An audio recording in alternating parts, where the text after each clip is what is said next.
Hola, ¿qué tal? Buenas noches. Yo soy Fermín Vaca y esta es la mesa de análisis de Plan B que llega a ustedes con el auspicio de ESOIL, el aceite del futuro. Esta noche con el coronel Renato González, director de ISPOL. Ustedes recordarán, durante el gobierno anterior se denunciaron una serie de manejos irregulares presuntamente cometidos por financistas, por financieros internacionales que realizaban inversiones con dinero de la policía en una serie de operaciones financieras ciertamente complejas, pero que al parecer debían ser mucho más rentables que otro tipo de inversiones. Se descubrió, para decirlo rápidamente, que muchos de estos procesos habían sido absolutamente arbitrarios y habían de alguna manera perjudicado a la Policía Nacional, sobre todo al fondo de pensiones que ellos tienen. Ustedes saben, el ISPOL es un instituto de seguridad social que funciona de manera similar a la seguridad social general. Los policías hacen aportes, de ahí reciben su jubilación y reciben también atención médica y algunos otros beneficios. Precisamente para conversar sobre el estado del caso ISPOL, a esta hora se conecta con nosotros el coronel Renato González, quien es director del Instituto de Seguridad Social de la Policía Nacional del Ecuador. ¿Qué tal, coronel? Buenas noches, bienvenido. Buenas noches, Fermín, y por su intermedio a todos quienes nos visualizan a través de esta plataforma. Un saludo cordial, inclusive también en su momento a los lectores de Plan B. Gracias, coronel. Efectivamente, queremos saber cuál es el estado actual del caso ISPOL. A lo largo de varios meses se han producido una serie de investigaciones, tanto en Ecuador, por medio de la Fiscalía y del Sistema de Justicia Nacional, cuanto también tenemos entendido que en Estados Unidos se han abierto procesos. ¿Cuál es la situación de estos procesos legales y qué resultados hay hasta el momento? Entiendo que hay por lo menos 30 procesados. En el plano internacional tenemos conocimiento extraoficial porque todavía no podemos comparecer a cortes internacionales, porque no hemos logrado concretar la contratación del estudio jurídico internacional que se adelanta a la investigación en el Distrito Sur de la Florida. En virtud de ello, ya hay un autor confeso, el señor Luis Álvarez Villamar, quien ha aceptado haber recibido 3.2 millones de dólares por cohecho de parte del señor Jorge Cherres Miño y también un departamento en Miami. Adicionalmente están siendo procesados allá el señor John Robert Luzuriaga Aguinaga, que es el exdirector de riesgos del ISPOL, y también el propio Jorge Cherres Miño. Hace pocas semanas, 2 semanas atrás, la justicia norteamericana solicitó la confiscación de aproximadamente 176 millones de dólares en activos de estos dos personajes recién mencionados y amplió de 2 a 8 cargos, entre ellos inclusive lo que es lavado de activos, complicidad para delinquir, pero también un punto que es importantísimo, el determinado a infracciones a la ley de prácticas corruptas en el extranjero, FCPA por sus siglas en inglés. En el plano nacional se han iniciado aproximadamente 20 investigaciones. De esas 20 investigaciones, 6 ya han llegado a la etapa procesal denominada instrucción fiscal. De esas 6, 3 instrucciones fiscales ya se cerraron. ¿Cuáles son aquellas? La investigación por peculado, que se refirió a los 216 millones de dólares en bonos con pacto de recompra y que radicó en la ciudad capital. Estamos a la expectativa que el 16 y 17 de diciembre se dé la audiencia evaluatoria y preparatoria de juicio, donde existen 10 procesados. En Guayaquil, por su parte, se adelantó la investigación de Citadel, que ayer debía instaurarse la audiencia preparatoria de juicio, pero fue diferida por solicitud de la Fiscalía. Ahí existen 4 procesados. Y en la próxima semana, el martes, también se tiene previsto en Guayaquil la instalación de la audiencia preparatoria en la investigación por Decevale, donde existen 12 procesados. Adicional a eso, le puedo manifestar, Fermín, que hace 2 días en Guayaquil, en la instrucción fiscal que se refiere a Delcor, hubo nuevos vinculados. Se trata del señor Gadi Van Gad Goldstein, también de Enrique Huerta y del contador, el señor Carlos Méndez Duque. Los 2 primeros recibieron prisión preventiva, no se encuentran en el país. Uno de ellos sabemos que está en Estados Unidos y otro en España. Y el día de hoy también se dio la nueva vinculación en el caso Ecuadrán de Goldstein, que era el principal, y también de Enrique Weyson Assini. Eso es lo que le puedo actualizar en el avance de las investigaciones penales. Efectivamente, pero de estos procesados, ¿cuántos están en el país? Porque el principal implicado, el señor Cherres, tenemos entendido que hace mucho tiempo que no está en el Ecuador. ¿Cuántos de estos procesados, de lo que usted conoce, han sido detenidos o pueden ser detenidos en el país? De los 30 que le manifesté, la mayoría fueron detenidos inicialmente, pero ahí vienen las debilidades o las bondades para ellos, ¿no? De nuestro sistema procesal penal. Recuerde que muchos pueden recurrir a diferentes circunstancias, como apelar la prisión preventiva, como pedir cambio a medidas cautelares sustitutivas, y en eso se han basado. Muchos de ellos están con medidas sustitutivas como arresto domiciliario, otros inclusive únicamente con presentación periódica y prohibición de salida del país. Y lastimosamente los que han terminado todavía en prisión preventiva han sido aquellas personas que eran de niveles muy inferiores, como el caso del ex contador de Ecuagran, el señor John Campuzano, para quien vaya nuestra solidaridad a sus familiares, que falleció lastimosamente en el motín que se armó en la penitenciaría en días anteriores. Efectivamente, esta persona estaba en esta zona de tránsito y fue una víctima de esta masacre, como ven ustedes, sin ninguna relación con las bandas que se dice operan al interior de la penitenciaría. Ahora, cuéntenos, ¿qué es lo que ustedes han sabido de Jorge Cherres en particular? ¿Hay algún tipo de orden internacional de captura contra él? De lo que nosotros tenemos conocimiento, él desde el mes de septiembre del 2020 se radicó en México, específicamente en el estado de Quintana Roo, en la ciudad de Cancún, pero también se ha movido paulatinamente a Ciudad de México. No ha salido de ese país, tenía visa norteamericana, pero fue cancelada en esos meses efectivamente, y ahí permanece, y entendemos que ahí permanecerá. En días anteriores, ante una consulta de la periodista Mónica Almeida, para quien toda mi solidaridad, recibió una respuesta bastante grosera, amenazante e intimidante, indicándole que él es un ciudadano mexicano y que recuerde que ese país sí cuida y protege a sus nacionales. Pero eso es una de las típicas trafacías aventureras que utiliza este sujeto para tratar de desviar la atención. El señor nació aquí en Quito, estudió aquí en Quito en la Universidad Católica. No tenemos constancia que haya terminado sus estudios, o sí, porque al menos en el CNC no tiene registrado ningún título. Efectivamente, ahora uno de los problemas más significativos de toda esta trama, que es extremadamente compleja para el público, pero digamos que ustedes no estaban recibiendo los pagos que deberían haber recibido por esas inversiones. ¿Qué ocurrió con esos pagos? ¿Se han vuelto a hacer de alguna manera o simplemente dejaron de pagarles? Para nada, para nada. Recuerde que al inicio de las denuncias públicas, el señor Cherres manifestaba que era tan sencillo como que el ISPOL le indique en qué cuenta y que al otro día estaban ahí depositados los bonos. Eso es lo que manifestaba. Después indicaba que era cuestión de recurrir a un proceso de mediación en la Universidad de San Francisco y sucedía lo mismo. De nuestra parte le dijimos que no vamos a recurrir a un centro de mediación privado, sino al que por naturaleza le corresponde a una institución pública, que es el de la Procuraduría General de Estado. Concurrimos en el mes de mayo, a pocos días de mi posesión como director general, y estuvimos en ese proceso hasta la semana anterior, donde nosotros dimos por terminado. Es una de las competencias que nos cabía, debido a que lo único que conseguimos en los 5 meses es demostrar una vez más las mentiras del señor Cherres. Tuvimos 5 meses, nunca hubo una propuesta seria, pero sobre todo nunca hubo una entrega formal, y nosotros tuvimos que hacer lo lógico, de desnudar esa mentira, dar por concluido el proceso, y en eso nos encontramos. Pero entonces hubo un proceso de mediación con Cherres hasta hace pocas semanas.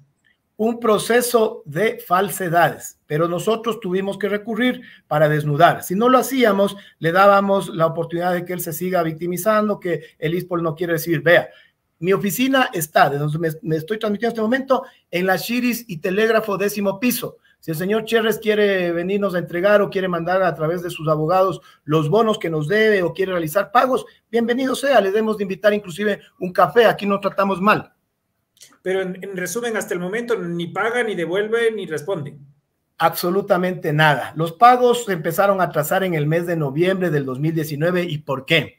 Porque en el mes de agosto del 2019 se cambia el director general, pero no se cambia al resto de directores. Es el nuevo director general, mi general Jorge Villarruel, quien detecta esta complicidad que existen entre los diferentes directores y el señor Cherres y solicita el cambio en el mes de noviembre. Automáticamente sale esa estela, esa organización delictiva interna que tenía el ISPOL. Llegan nuevas personas y cuando viene un vencimiento le solicitan al señor Cherres que se realice el pago. Ahí empiezan los atrasos. ¿Y cuáles son los justificativos del señor Cherres? Desde noviembre del 2019, que él no puede pagar porque el Estado le adeuda bonos de deuda externa. Situación que nunca ha acontecido en los últimos años. El Estado no ha caído ni en default externo y mucho menos en default interno, que son los bonos de deuda interna. Ahora, coronel, ¿eso quiere decir que había dinero de los policías invertidos en deuda externa ecuatoriana? Vea, yo no puedo garantizarle que esté invertido en deuda externa porque hasta ahora no hemos visto un código ISIN de un bono, Lo que nosotros teníamos aquí eran cartitas de amor que nos mandaba el DCVALE hasta el mes de septiembre del 2020, diciendo que teníamos un portafolio custodiado por ellos de aproximadamente 693 millones de dólares. Y a partir de octubre, cuando estalla el escándalo, dicen, ¿saben qué? No hemos tenido nada.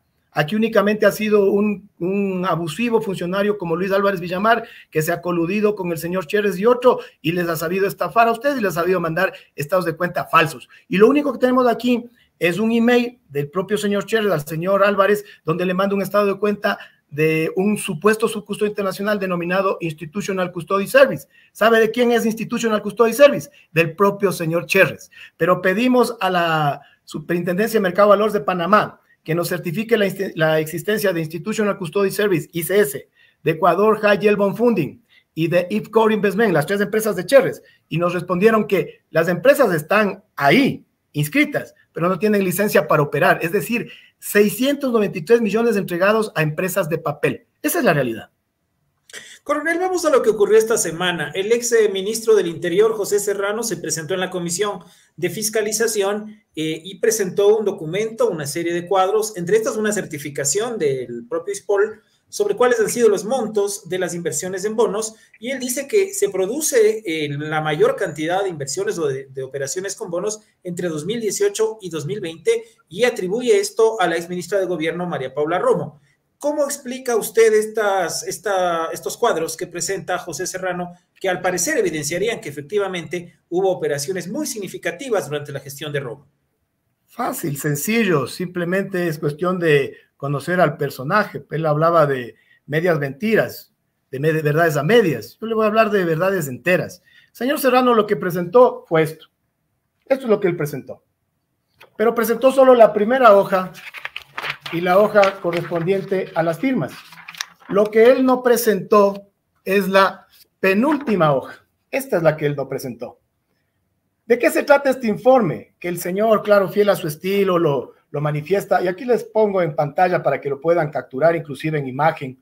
Y tengo resaltado a propósito, pero mientras tanto sigo hablando.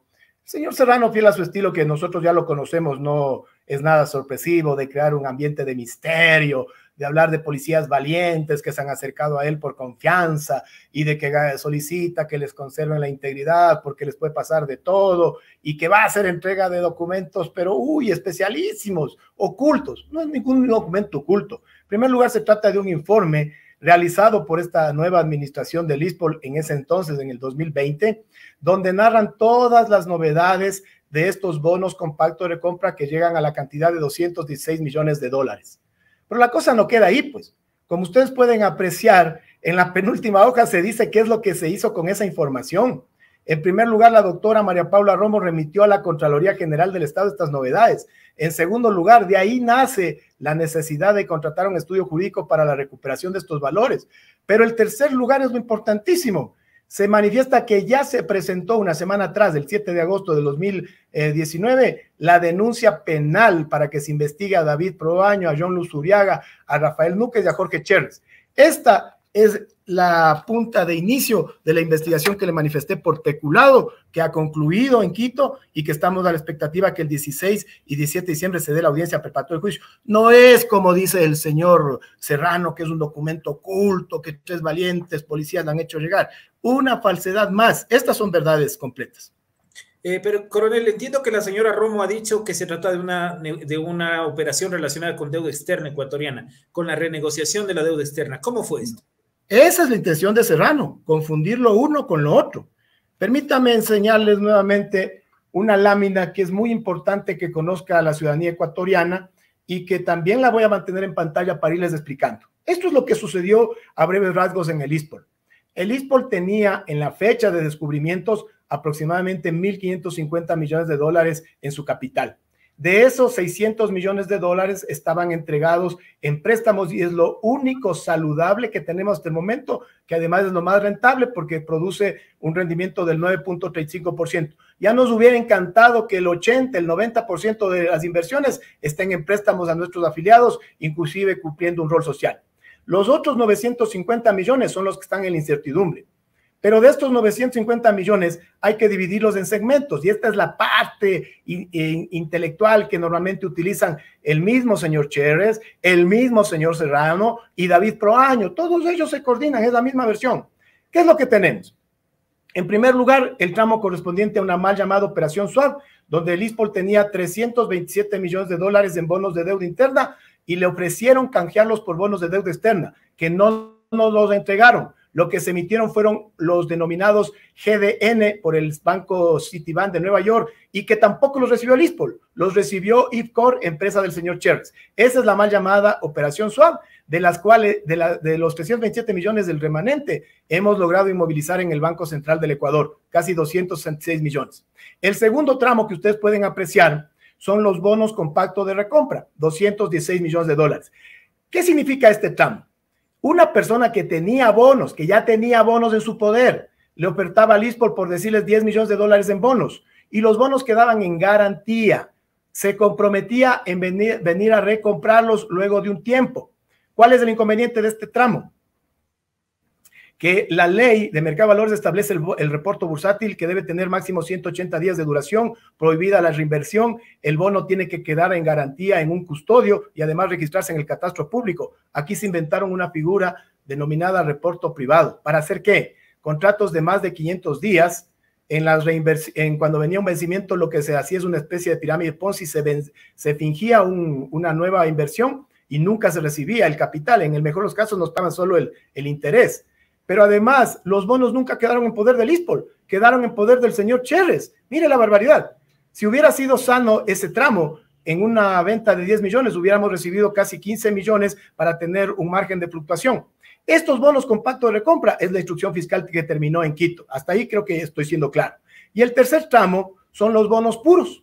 Es decir, supuestamente el ISPOL tenía 161 millones de dólares en bonos puros. Permítame retirar la imagen para continuar con la explicación.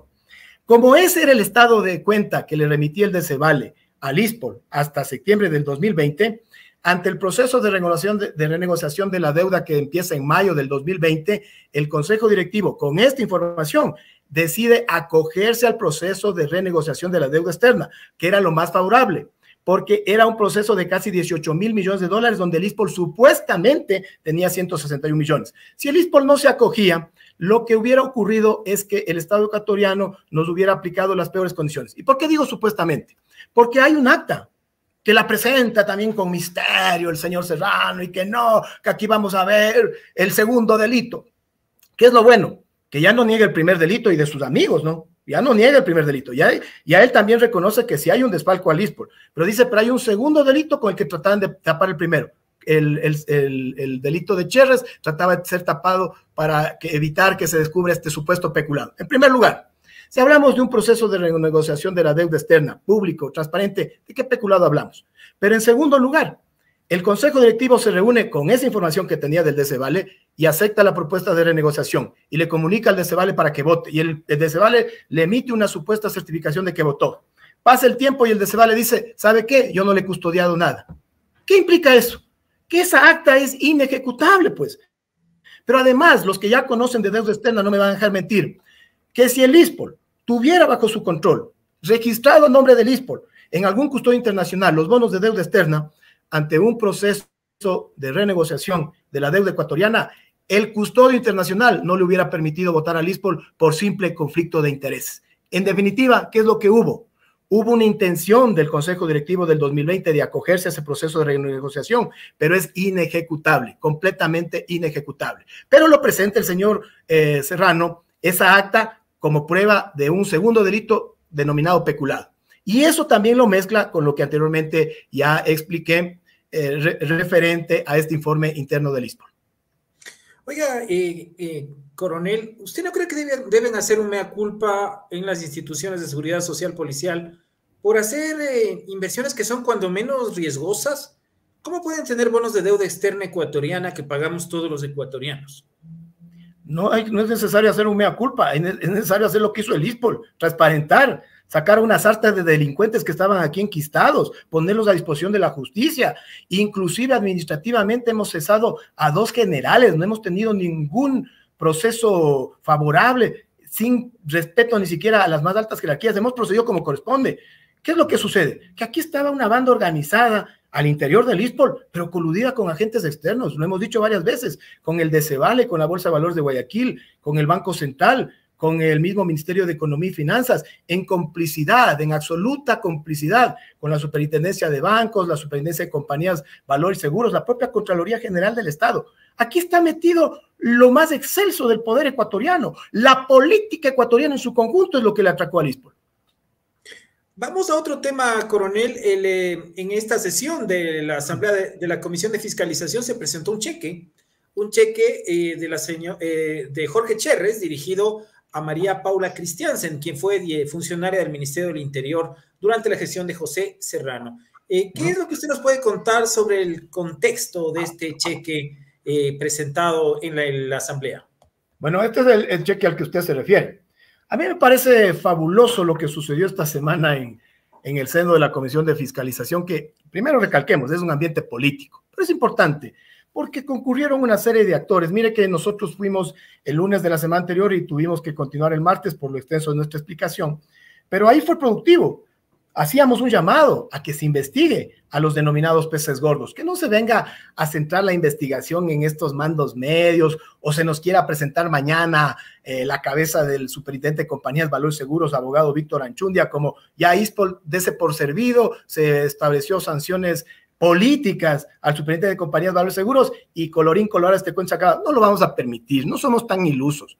Pero usted bien lo manifestó, se presentó ese cheque. Ahora hay que ver el contexto del cheque, pues. En primer lugar, nuestra felicitación a los asambleístas de la Comisión de Fiscalización y especialmente a tres baluartes, al economista, al periodista Fernando Villavicencio, que fiel a un estilo de un investigador, de un periodista, le fue llevando de la mano al señor Serrano, le permitió que él hable todo lo que quiera hablar y al final le dio un verdadero zarpazo que lo dejó congelado. Si es cuestión de ver el video, el lenguaje corporal del señor Serrano hasta se transforma, ¿no? Y no atina más que reconocerlo. También al rol que han desempeñado el doctor Ricardo Vanegas y el asambleísta Luis Almeida. Pero aquí voy yo a explicar el contexto.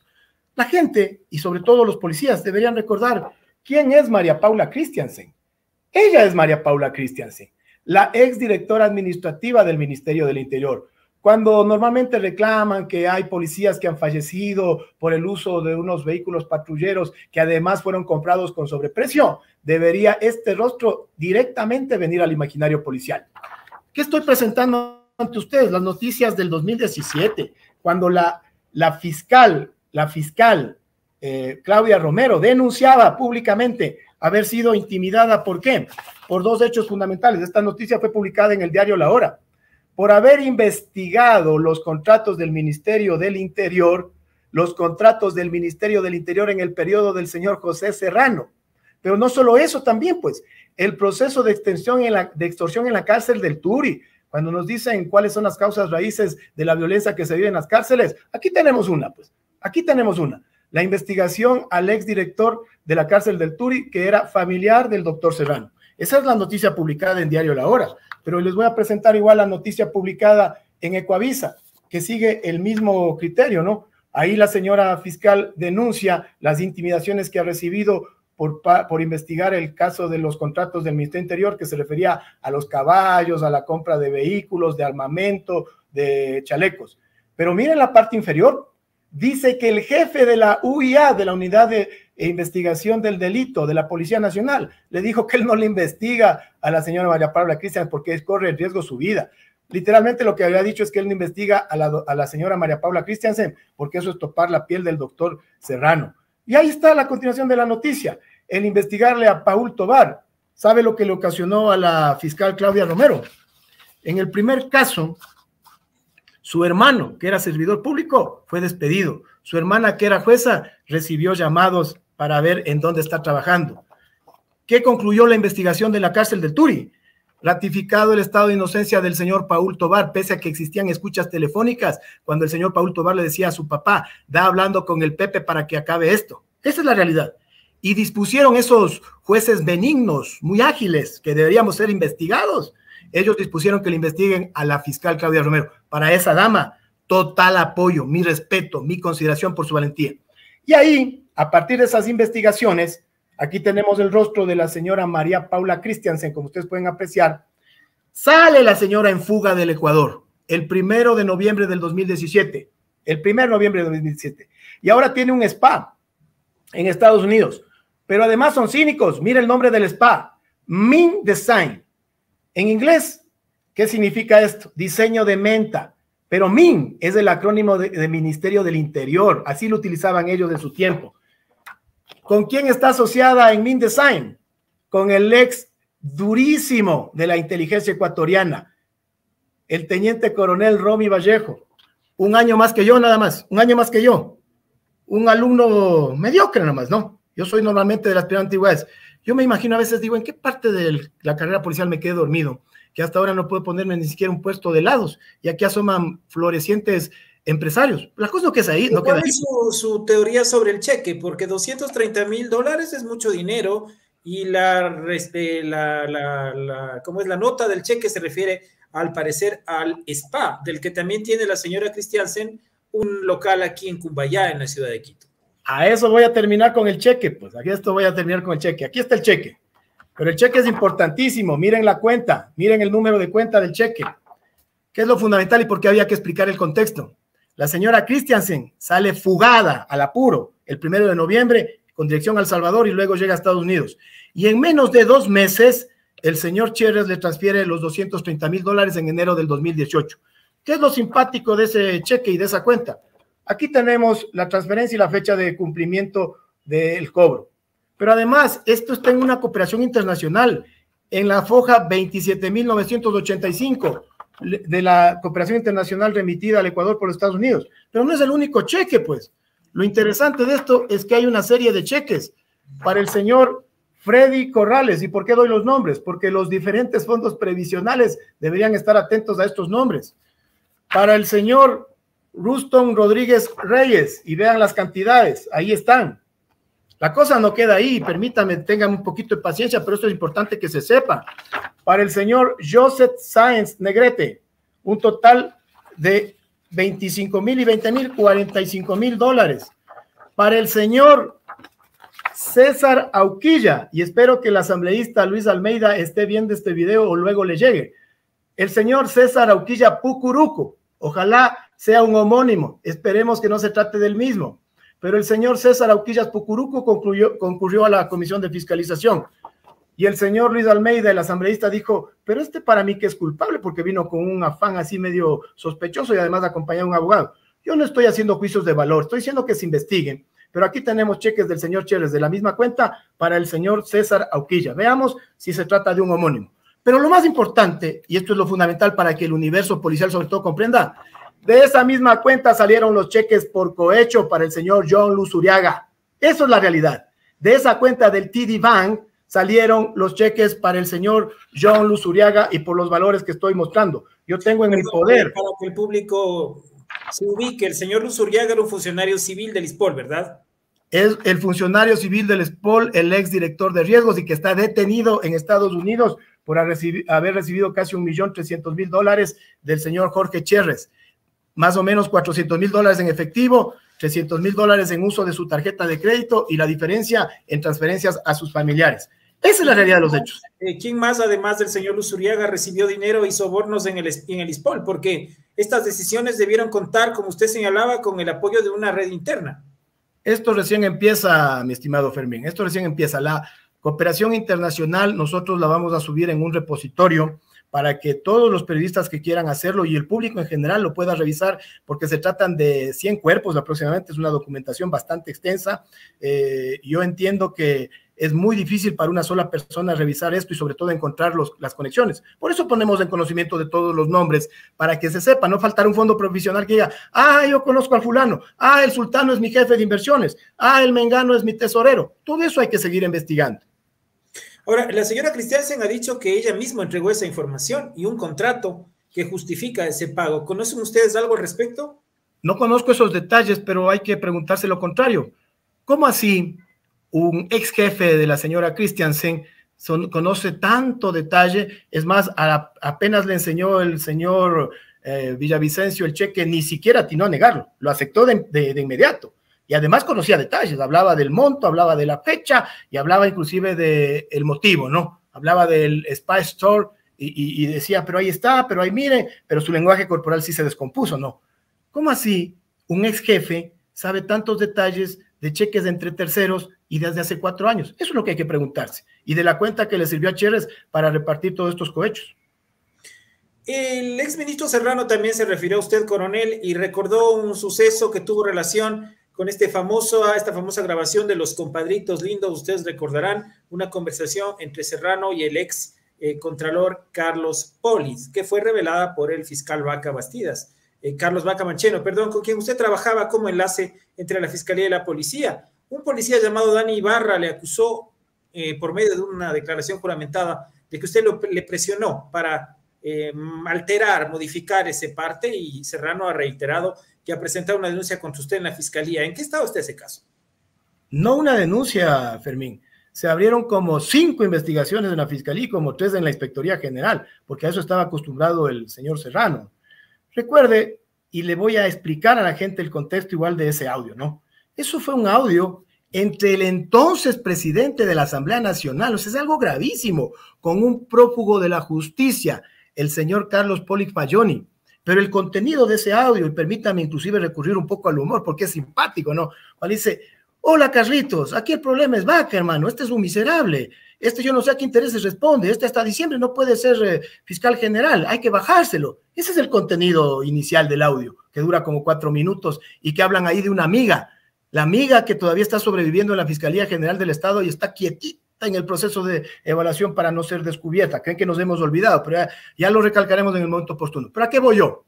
¿Cuál era el apuro del entonces presidente de la Asamblea de bajarse al doctor Vaca? Esto, la investigación a María Paula Christiansen, que había iniciado como instrucción fiscal el 1 de noviembre y que debía durar 90 días, y que al estar investigándose los contratos referentes al Ministerio Interior, tenía grave riesgo de también establecerse la responsabilidad de él. ¿Saben qué acabó eso? Que terminaron sacándole de la investigación a María Paula Christiansen, ratificando su estado de inocencia, pero sí determinando responsabilidades al nivel de Boris Platanov, que anda fugado y que está por Chile. Este señor fue el primer caso que tenía instalado en su pie el dispositivo electrónico y que lo dejó conectado en su casa al toma corriente. Eso no trascendió porque estas cosas la tapan, así opera el crimen organizado. Ese era el apuro de Serrano de bajarse al fiscal general. ¿Y cuál era el apuro de Poli? Que días atrás habían asimismo concluido la instrucción fiscal por el caso me parece que es de enriquecimiento, donde estaba involucrado su hijo. Ahora, ¿qué es lo que sucede? Si llega a conocimiento de un policía un audio de esa magnitud, cuando se habla de bajarse al fiscal, ahora nos rasgamos las vestiduras como sociedad, que qué violencia vivimos. Es por esos niveles de impunidad, pues. Resulta que hasta ahora no tiene sanción el señor Serrano por hablar de bajarse al fiscal, y a bajarse en el término político sería lo más conveniente. ¿Y si era bajárselo en su integridad física? Como tenemos conocimiento, ponemos en conocimiento de nuestro jefe un caballero como el doctor Carlos Vaca Mancheno, quien debo reconocer sus ejecutorias, y obviamente se realiza el parte normal. Luego, como lo dijo en su comparecencia ante la Asamblea en su momento el doctor Vaca Mancheno, se valen, porque estos son bajos, ¿no? Se valen de un alma bendita como el sargento Dani Ibarra, que yo no lo puedo responsabilizar a él, pues, enfrentarse a estos poderes, a estos temibles sujetos que intimidan, que normalmente están en ese ámbito, le forzan para ir a una declaración juramentada donde el notario Omar Pino, también un saludo al notario Omar Pino, porque es de los que trabajan hasta las 23:30. A esa hora le recibió un lunes 5 de marzo la declaración juramentada de un delito, cosa que es prohibida en la ley notarial. Eso es prohibido, pero le recibieron ¿para qué? Para causar el show. O sea, lo que vimos el día lunes en la Asamblea Nacional, para nosotros nada nuevo, lo mismo de siempre. El crear este ambiente de expectativa, el misterio, el hablar de policías valientes que van a presentar pruebas fundamentales, ocultas, y de ahí que daránnos protección a la integridad. Vean, revisen el libro El Refugio. El periodista Roberto Aguilar, muy conocido, colega suyo, tiene un artículo ahí en el que menciona a Serrano. Ahí le desnudan a Serrano sus actitudes. En virtud de eso, mire, se abrieron, como le explico, varias investigaciones. Yo sigo siendo coronel de la Policía Nacional de la República, ¿no? O sea, yo sí he continuado la carrera. Lastimosamente, el sargento Ibarra hace pocos meses sé que ya se acogió a la baja, porque ese es el daño que hacen a gente humilde, a compañeros nuestros. Les intimidan, les truncan sus carreras por utilizarles políticamente. Coronel, ya para finalizar esta mesa de análisis en Plan B, agradecemos a todos quienes están conectados y están compartiendo este contenido. ¿Cuáles son los siguientes pasos en el caso ISPOL? ¿Cuáles son las siguientes ejecutorias que ustedes tienen planeadas y cómo poder recuperar, sobre todo el dinero que entiendo es para prestaciones sociales de los policías? Mi estimado Fermín, antes de responderle a su pregunta, permítame también hacer aclaración, algo que yo veo que está pasando desapercibido para la colectividad ecuatoriana. El señor José Serrano, en su comparecencia, y les invito a que revisen la comparecencia de aproximadamente 1 hora el día lunes, dice algo gravísimo, que nosotros, yo no sé qué es lo que le pasa a la sociedad ecuatoriana, pero no le damos verdadera trascendencia e importancia a las cosas. Él, que fue ministro del Interior durante 5 años, del 2011 al 2016, que fue presidente de la Asamblea casi por 2 años, y que terminó el periodo en mayo como asambleísta, pero presidente de la Comisión de Justicia, él manifiesta conocer de falsos positivos al interior de la Policía Nacional. Eso es gravísimo. Los asambleístas, como todavía algunos le guardan ese temor reverencial, porque le trataban hasta de exministro cuando dejó de serlo hace 5 años, ¿no? Debían tratarle como doctor Serrano por respeto y consideración, pare de contar. Pero como le tienen pánico, ni siquiera le repreguntaron qué sabe de esos falsos positivos, pero sobre todo, ¿por qué no los dio a conocer en su momento? Pues, porque resulta que ahora tenemos a semejante político con esa información y no le entrega a las autoridades judiciales. Eso en Colombia ha causado inclusive investigaciones de lesa humanidad. Yo me imagino, o sea, que hay 2 opciones, ¿verdad? O fue una insinuación a la Fiscalía General del Estado para que lo acojan como cooperador eficaz, porque yo entiendo que a partir de este cheque deben haber 2 ecuatorianos en Miami que están buscando o regresar al Ecuador o trasladarse a México, más que seguro. Pero para mí, o fue una insinuación a la Fiscalía General del Estado, un guiño para acogerse como cooperador eficaz, o fue también una amenaza a esos policías corruptos que constituyeron el círculo cercano de Serrano para decirles, oigan, verán que yo sé lo que hicieron ustedes y todavía tienen que mantenerse leal. Me imagino que los falsos positivos se refieren a cosas como esto, pues, al montaje que le hicieron en su momento a Carolina Llanos, pues, y a Galo Lara, al montaje de armas que le hicieron a Diego Vallejo, ex asesor de Serrano. Me imagino que los falsos positivos tendrán que ver con la investigación de mi general Gabela, o peor aún, con esto que acaba de darse del día de hoy, pues, la declaratoria de inocencia de policías que fueron sentenciados por los casos del 30S, donde participó un sujeto que todos lo conocemos y que se disfrazaba de cura, pues, y que hoy día ya le vimos inclusive en una fotografía con el expresidente Rafael Correa. Yo creo que es eso, o sea, yo creo que el asambleísta Serrano en su momento tenía esta información, pero no la usó, sino que la tenía para todas estas actividades de yo tengo la información y verán lo que puedo hacer, ¿no? Eso le quería dejar en claro porque yo veo que está pasando desapercibido. Y respecto a ¿qué vamos a hacer? Las próximas medidas que usted aspira a tomar? Por suerte ya logramos contratar en semanas anteriores al consorcio jurídico de Esteban Córdoba y Asociados, un consorcio de muchísimo prestigio que estamos muy satisfechos. Ellos ya el día de ayer, anteayer más bien, nos entregaron ya un diagnóstico inicial de la situación de cada uno de los casos, armaron 69 expedientes y en los próximos 15 días tienen que diseñarnos estrategia para cada uno de esos casos. En virtud de eso, estableceremos ya las acciones judiciales. También estamos abiertos a arreglos extrajudiciales. Aquellos que nos deben, y que le reitero lo que yo manifesté en enero, pero que ahí no me tomaron muy en serio, pensaban que era broma, no. Repito, al ISPOL le pagan porque le pagan. Aquí me pueden venir a pagar desde el día de hoy, como han venido otras personas, como han venido otras empresas, pero a nosotros nos pagan, por las buenas o por las malas. Pero estos 950 millones nosotros vamos a recuperarlos, bien sea por la vía judicial, por la vía extrajudicial, nacional e internacional.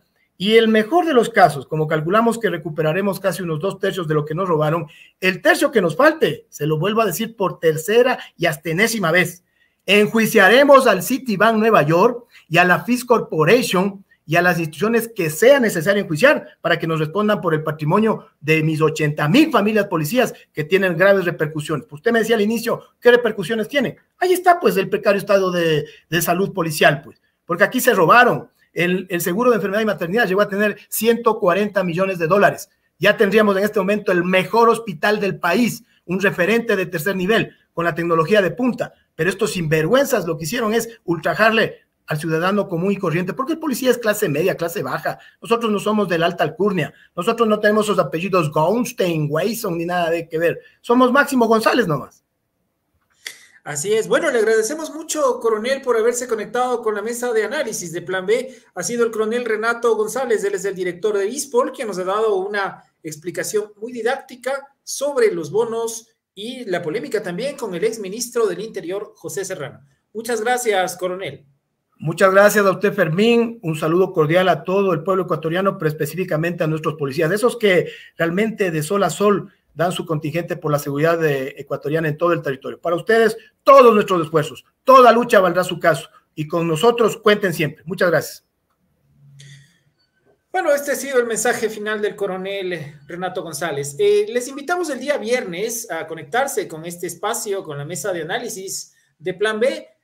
Vamos a conversar de la seguridad social de los civiles, de la seguridad social que se maneja a través del Instituto Ecuatoriano de Seguridad Social, del desabasto en los hospitales, de la falta de atención a los enfermos que sufren VIH y no tienen suficientes antirretrovirales, de las denuncias de corrupción en el IES. De todo esto vamos a hablar con el presidente del directorio del IES, Francisco Cepeda. No se lo pierdan este viernes a las 19 horas aquí en este programa. Muchas gracias por seguirnos. Compartan, comenten y continúen siendo pues fieles seguidores de Plan B y sus redes sociales. Una excelente noche.